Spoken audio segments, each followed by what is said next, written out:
This podcast is sponsored by eBay Canada. eBay Canada is here to help.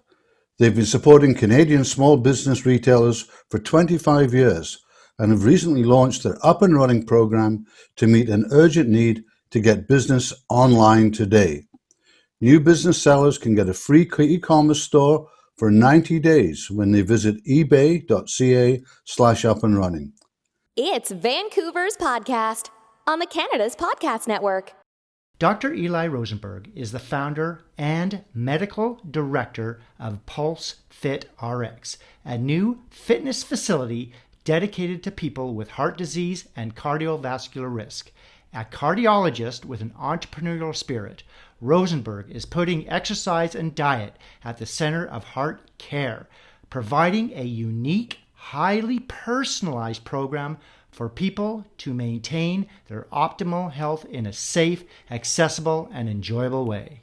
Well, Dr. Eli, welcome to the show. Thanks for taking the time today to be here for all our listeners. Thanks so much for having me. Appreciate it. Great. Okay, I want you to tell us a little bit more about yourself, where you're from, and give us the details on your current business. I'm a cardiologist, like you said, but I also have an MBA, and that's where my entrepreneurial spirit comes from. I'm from Winnipeg originally, and I've trained all over the country in Toronto, in Edmonton, in London, Ontario, and that's where I did my MBA. And I came straight from London to Vancouver to practice cardiology, and I've been doing that here since 2013. And started a new clinic recently, and with that new clinic, we started our new program called Pulse Fit RX. So my clinic, Pulse Cardiac Center, it's a unique medical clinic specializing in the prevention and treatment of heart disease. We're a team of cardiologists, exercise physiologists, and dietitians who work together to give people the best care and results. But we've recently launched a new fitness, diet, and lifestyle program called Pulse Fit RX. To help people with heart disease and those at risk of heart disease reclaim their health and improve their quality of life. Our team develops highly personalized fitness, diet, and lifestyle prescriptions that are proven to improve quality of life, to reduce blood pressure, cholesterol, and body fat. And there's also a significant reduction in rates of heart attack and death. Okay, good. Now, did you need financing to start your company, and how do you currently make money in your business now? Well, I started by self-funding, but needed financing, which I was able to get from the bank. Money right now is mostly from my cardiology practice and the cardiac diagnostics that we do, so ECGs, stress testing, Holters. And we also have patients that are in the fitness program that pay a monthly fee, and the program itself is partially funded by the Provincial Health Authority as well. Okay. Now, what is the long-term vision, and what will your company look like in the future? Do you see the company expanding into other areas, and where beyond Vancouver, BC, or even Canada? Well, because the model includes partial funding from the Provincial Health Authority, I want to open multiple clinics in Vancouver first, then move to Victoria and possibly Kelowna before I consider expanding beyond BC. But that is a possibility, yeah. Okay. Well, we've learned a little bit about you, and we've learned about your practice. So now we want to talk about what it's like for you doing business in Vancouver as an entrepreneur. What are the biggest benefits for you and being an entrepreneur here in Vancouver, BC? I want you to give us some of the good points about starting a company here, but I also want you to give us some of the tough things or challenges for our listeners so they can keep an eye out for them.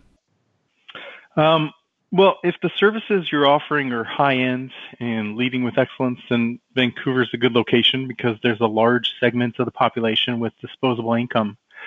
But in terms of challenges, definitely the high cost of rent makes it difficult to start up. And we see a lot in Vancouver of different businesses that start up, and a few months later you go by and see that they've closed down. And I think the high cost of rent is a big part of that. Yeah, I guess it's right across from even employees to commercial space. I guess you kind of witness that across the board, right? Yeah.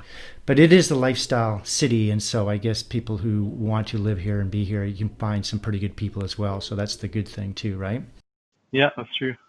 Okay. we do some of our best work outside the office. Is there a place in the Lower Mainland close to where you live or work where you like to go recharge or get inspired with ideas or just think about your business? And does it change with the season, considering all the rain we get here? Well, when it's not raining, I really love hiking with my family in Pacific Spirit Regional Park near UBC or in Lynn Canyon up on the North Shore. But when it's raining, we often take the kids swimming at Hillcrest or UBC, which they love, but I don't. But that's what you got to do. In terms of recharging on my own, I don't really have a chance to do that. No. So you're just constantly just working pretty much all the time, or do you go for walks? Do you go down to work close to where you're right by Oak Street, right, and in Broadway area? That's right. Yeah. So yeah. No chance to go down to Falls Creek at all? Not really. Not these days. No. There's a lot of working and a lot of family time, and that's pretty much all it is right now. Okay, well, we have a lot of international listeners, so this next question, I want you to speak to them. If you were to start all over again and you just moved here to Vancouver, BC, but this time you don't know anyone, knowing what you know now, what would you do and how would you go about starting all over again as an entrepreneur? Well, like I said, working full-time and with a young family, I wasn't able to take advantage of the vibrant entrepreneurial and networking community in Vancouver, but I would definitely suggest that new entrepreneurs seek out the many networking events that exist here. I know that community is very helpful, and there's a lot going on, but unfortunately, I wasn't able to take advantage of it. Okay, let's talk a little bit about your routine. What does the first hour look like for you when you get up in the morning? Do you have a specific routine or a ritual that helps you get motivated to start your day? Well, I'm not a morning person, but I do get dragged out of bed at about 5:30 a.m. by my kids.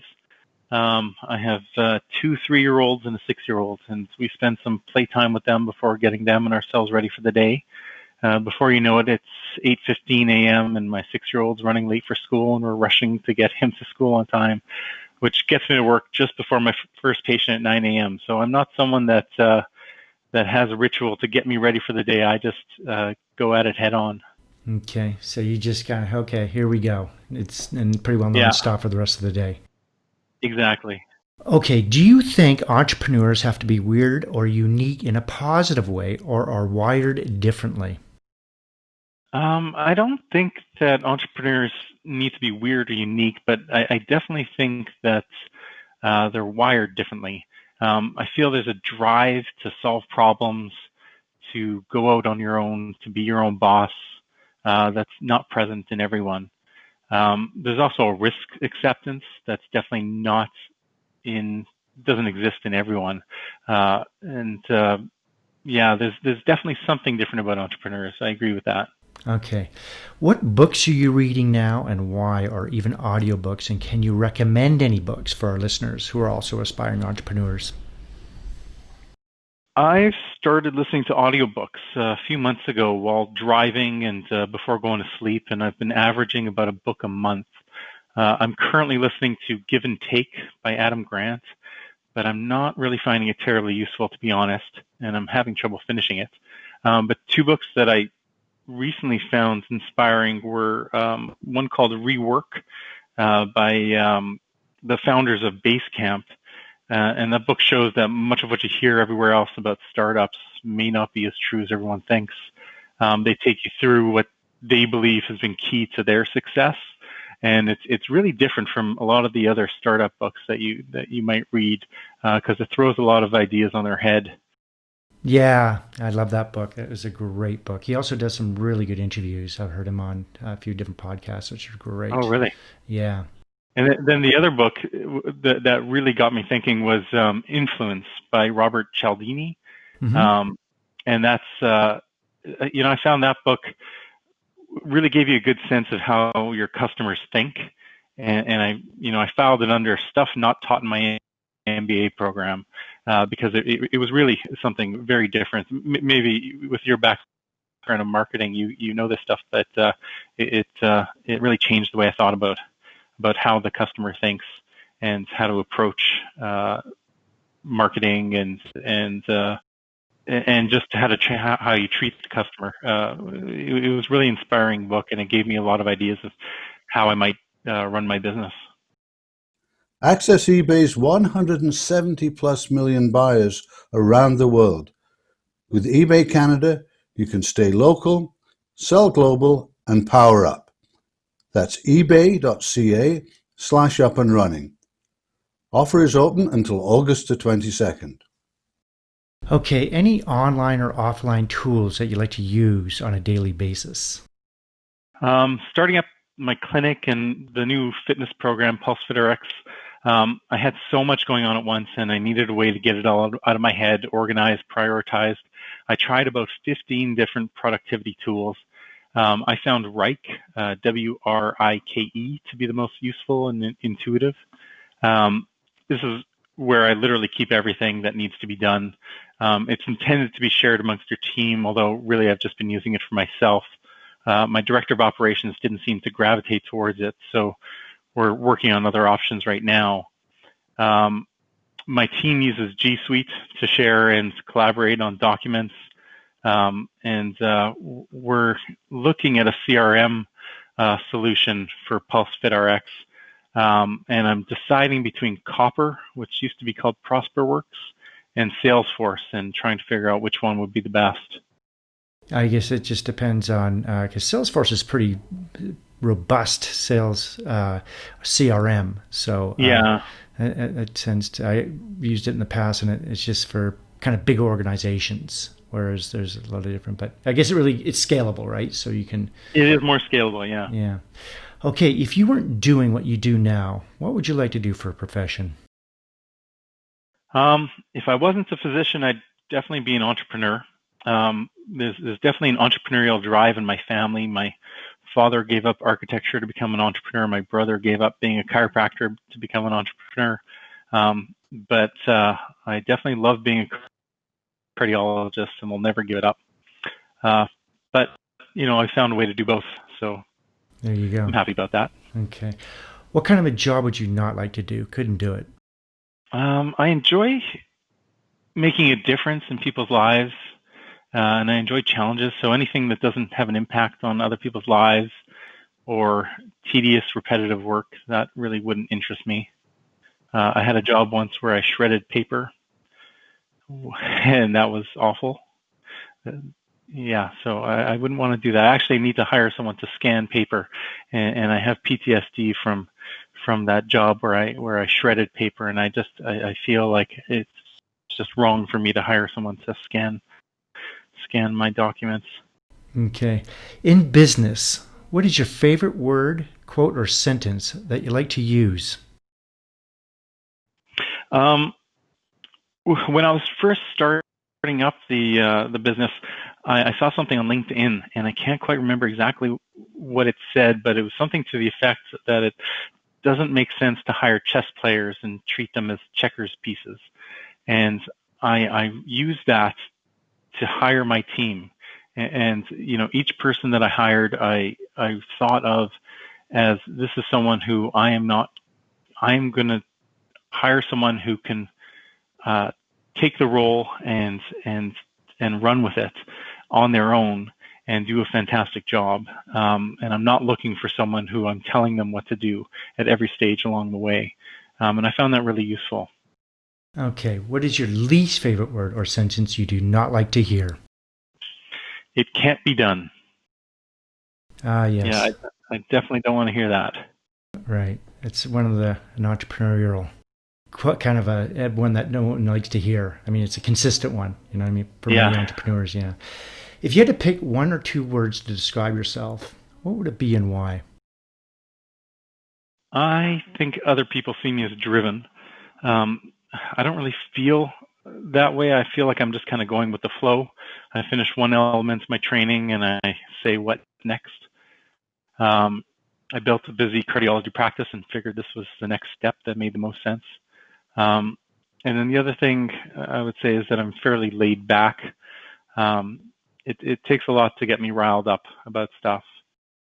Which is a good trait to have. I mean, I think when you're running businesses and you've got a lot of stuff going on, keeping a cool head on your shoulders has been probably something that's been a positive for you, right? Yeah, it's been helpful, but yeah, there is a breaking point. Yeah, there is.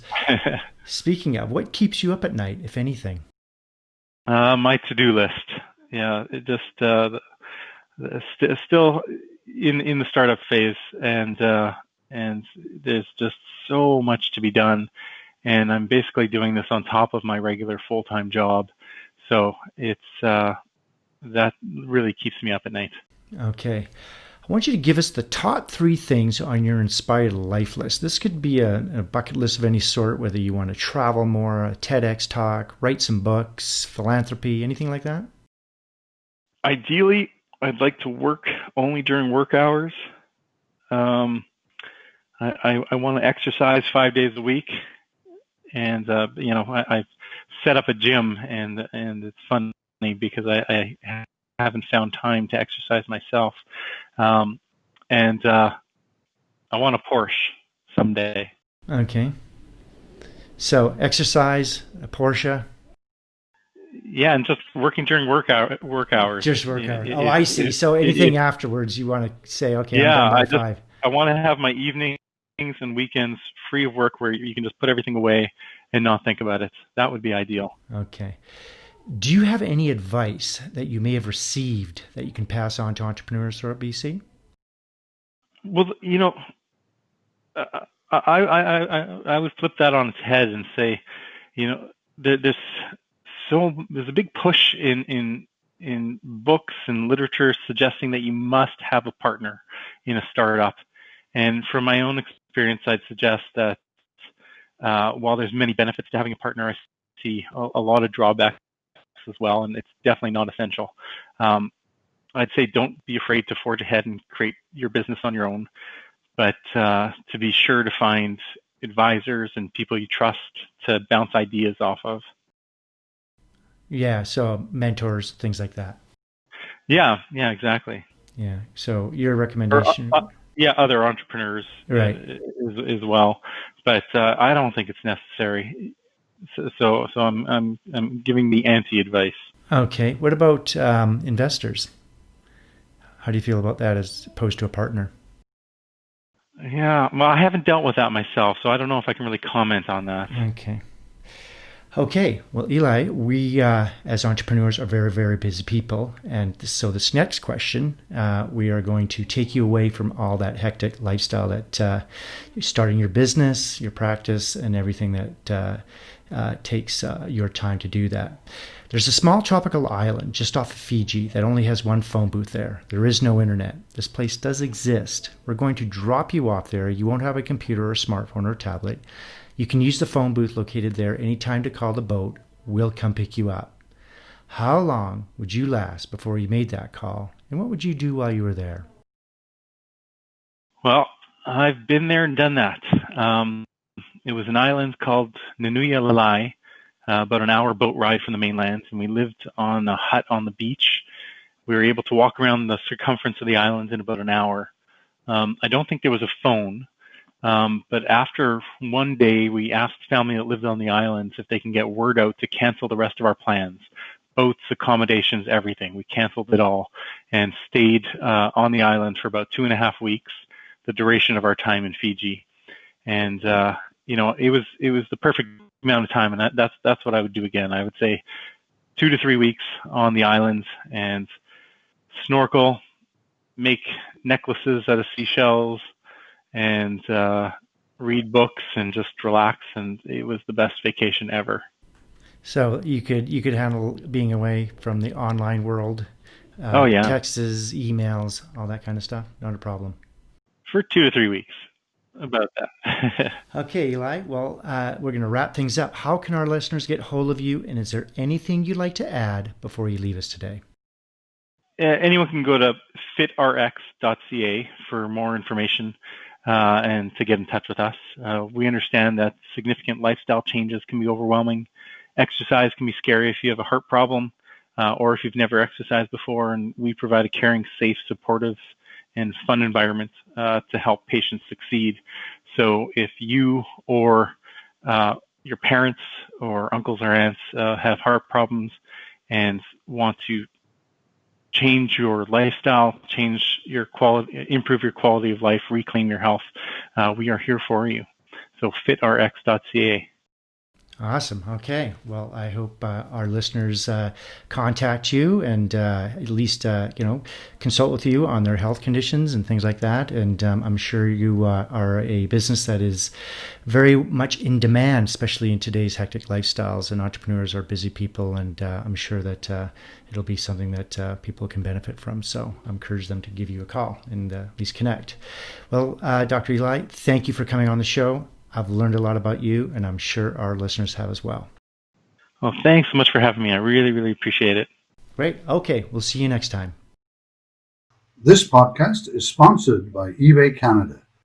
eBay Canada is powering Canadian small businesses. Go to ebay.ca/up-and-running to open your online shop.